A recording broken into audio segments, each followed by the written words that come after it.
खुलुमबाय आं दिनै JSP एडभाइस 365 चेनेलनि जै नोंथांमोननिसिम मोनसे गोदान कन्टेन्ट लानानै फैदों। बे कन्टेन्टआनो जाहैबाय देहायाव थानाय सबाय बिमा एबा सिबिंनि जै मानसिफोरनि आखल आखुनि सिनायथिखौ संदाननो हायो। बेनि सायाव बेस खालामनानै आं सावरायनो नाजानाय जादों। मिजिंथियो नोंथांमोना बे कन्टेन्टनि जै बे सावरायथायनि जै नोंथांमोना मानसिनि आखल आखुखौ सबाय बिमा आरो सिबिं गोसोम दागोआ बबे बबे देहानि पार्टआव थायोब्ला बे मानसिनि आखल आखुआ माबादि जायो बिनि सायाव बिथाथि खालामनानै आं मोनसे सावरायथाय लिरनाय जादों। बे सावरायथायनि जै नोंथाङा मानसिनि आखल आखुखौ खोब गोरलैयैनो सिनायना लानो हागोन। दा आं सावरायथायखौ नोंथांमोनसिम फरायथुमनानै होनाय जानोसै। देहायाव थानाय सबाय बिमा एबा सिबिंनि जै मानसिफोरनि आखल आखुनि सिनायथिखौ संदाननो हायो।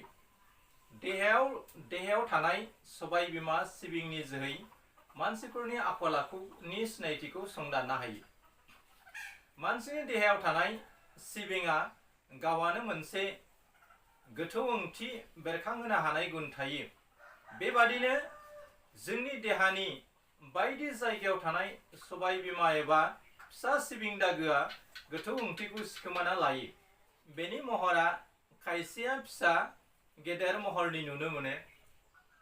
सबाय बिमाया सिबिंनिसाय एसे देरसिन आरो जौगा थाखोनि जायो। नुनायाव मुसुर दालि बादि नुनायाव महरा एसे गेदेर आरो फिसा जायो।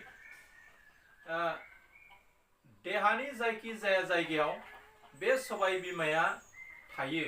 दा बिनि थाखोमाना थानाय गोथौ ओंथिखौनो सावरायनो नाजानाय जादों। जेरै मेगनाव जुदि सबाय बिमा थायो, बे मानसिनि नुनाय गोहोआ जोबोद गोख्रों आरो सोलो गोनां, लोगोसे दान होगिरि आखुनि दानि।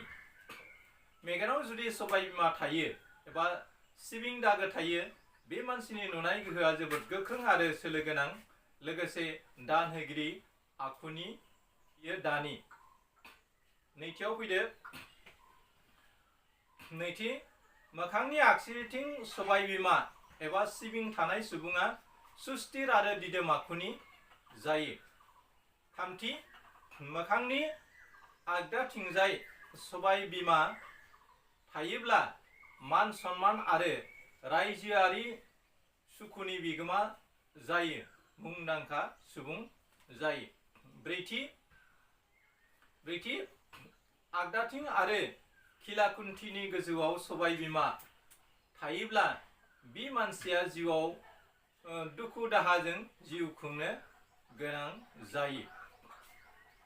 आगदाथिं खिलाखुन्थिनि गोजौआव सबाय बिमा थायोब्ला मानसिया जिउआव दुखु दाहाजों जिउ खुंनो गोनां जायो। बाथि, आगसि आखाइ आरो खिलाखुन्थिनि गोजौआव सबाय बिमा थानाय मानसिया निन्दा होजाग्रा आखुनि जायो। दथि, आगदा आखाइनि खिलाखुन्थिनि गाहायाव सबाय बिमा थायोब्ला जोबोर लुबैसुला आखुनि जायो। स्निथि, आगसिथिंनि बिखायाव सबाय बिमा एबा सिबिं थायोब्ला मालायनिफ्राय मोननाय दोहोनखौनो लानानै दुगा दिन्थिग्रा जायो, जेरै बिहाव, बिमा बिफा आरो सोरनिबा अननायाव मोननाय दोहोन। दाइनथि, आगदाथिंनि बिखा सायाव सबाय बिमा थायोब्ला जाम्बा जाम्बि आरो पापनि सिनायथिखौ होयो, पापी सुबुं। आगदाथिंनि बिखायाव सबाय बिमा थायोब्ला जाम्बा जाम्बि आरो पापनि सिनायथिखौनो होयो, पापी। गुथि, सकर सामनि सायाव सबाय बिमा थायोब्ला दाहार आरो लोरबां जिउ खुंनायखौ फोरमायथियो। थामहिनबा जायनि दखर सामनिनि सायाव सबाय बिमा थायो, बियो दाहार आरो लोरबां जिउ खुंनो गोनां जायो। जिथि, आथिंनि थालोआव सबाय बिमा थायोब्ला दोहोन सिलिंखार खालामग्रा आरो बियो जाम्बा जातनि सिनायथिखौनो दिन्थियो। जिसेथि, खिलामायाव सबाय बिमा थायोब्ला बेरामिजों साग्लोबजाग्रा आरो सुखु गैयै जिउ खुंनांगौ जायो। दानिया जिनैथि आथोनाव सबाय बिमा थायोब्ला लुबैसुला आरो लुबैसुलि आखुनि जायो आरो निन्दि जाग्रा आखुनि सिनायथिखौनो होयो। जिब्रैथि आगसिथिंनि आथिं मोदोमाव सबाय बिमा थायोब्ला हारोंथाय गैयै आरो लेखा रोङै जायो। जिबाथि खोमायाव सबाय बिमा थानाय मानसिया रैसुमै रावनि बिगोमा आरो गोसो हमथानानै थानो हाग्रा जायो। खोमायाव सबाय बिमा थानाय मानसिया रैसुमै रावनि बिगोमा आरो गोसो हमथानानै थानो हाग्रा जायो। जिद'थि जानजियाव सबाय बिमा थायोब्ला मानसिया अराय सुखु गैयै आरो सानफ्रोमबो जिउआव बाहायनानै जिउ खुंनो गोनां जायो। जिस्निथि सिनस्रिनि गाहायाव सबाय बिमा थायोब्ला सरासनस्रायै बारदावला आरो जोबोर दुगामाराखौ मोजां मोनग्रा आखुनि जायो। जिदाइनथि बिखुङाव थानाय सबाय बिमानि जोहै मानसिया नोरोम आरो दिदोम आरो लोगोसे दानसुला जायो बेखौ दिन्थियो। बिखुङाव थानाय सबाय बिमानि जोहै मानसिया नोरोम आरो दिदोम आरो लोगोसे दानसुला जायो। जिगुथि आथिङाव थानाय सबाय बिमानि बोलोआव बियो मालायनि मोजां मावग्रा हेफाजाबगिरि आरो गोहोगोरा जायो। नैजिसेथि फाफ्लियाव सबाय बिमा थायोब्ला मानसिया हेफाजाब खालामगिरि गोहोगोरा दिदोम गोजोन आखुनि जायो। फाफ्लियाव सबाय बिमा थायोब्ला मानसिया हेफाजाब खालामगिरि गोहोगोरा दिदोम आरो गोजोन आखुनि जायो। नैजिनैथि गन्थंनि सायाव सबाय बिमा थायोब्ला रुसि प्रिय रंजा बाजा आरो साखोन सिखोनै थाग्रा जायो। नैजिथामथि खावलायनि गोजौआव सबाय बिमा थायोब्ला बियो रंजा खुसिखौ मोजां मोनग्रा आरो अनसुलि जायो। नैजिब्रैथि आगसिथिंनि फाफ्लियाव जुदि सबाय बिमा थायो बि मानसिया गिख' आरो दुखु दाहाजों बुसोमजाग्रा जायो। नैजिबाथि आगदा फाफ्लियाव सबाय बिमा थायोब्ला बि मानसिया नोरोम आखुनि थुलुंगा होग्रा आरो मुंदांखा सुबुं जायो। नैजिद'थि बिखानि आगसिथिं सबाय बिमा थायोब्ला बि मानसिया जाथायनि गियान गैयै आरो जाम्बा जायो। नैजिस्निथि बिखानि आगदाथिं सबाय बिमा थायोब्ला बि मानसिया बराद गोनां आरो बोलोगोरा जायो। नैजिदाइनथि उदैनि सायाव सबाय बिमा थायोब्ला बि मानसिया उदां गोसोनि आरो सानसुला आखुनि जायो। नैजिगुथि बिखानि आगसिथिं एसे गाहायाव सबाय बिमा थायोब्ला बि मानसिया मालायनि दोहोन दौलतखौ मोनो आरो लटारि मोननायनि दाजाबथाय दङ होननानै बुजिनो हायो। थारमाने बेफोरबायदि मानसिया लटारियाव अनथोब मोनो। थामजिथि बिखानि आगदाथिंजाय एसे गाहायाव सबाय बिमा थायोब्ला बियो जाथायनि गियान गैयै आरो लंपट आखुनि जायो।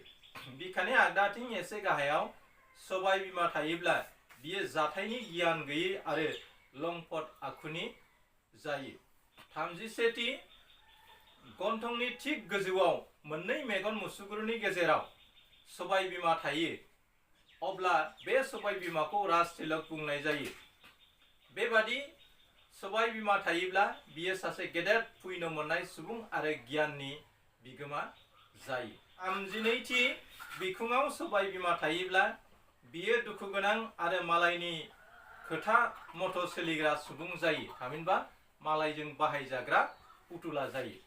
बिखुङाव सबाय बिमा थायोब्ला बियो दुखु गोनां आरो मालायनि खोथा मथे सोलिग्रा सुबुं जायो। थामहिनबा मालायजों बाहायजाग्रा सुबुं जायो। थामजिथामथि खाफालनि आगदाथिं सबाय बिमा थानाय मानसिया गियानि मानिजाग्रा बराद गोनां आरो गेदेमा आरो अनसुला आखुनि जायो। थामजिब्रैथि फाफ्लिनि आगसिथिं सबाय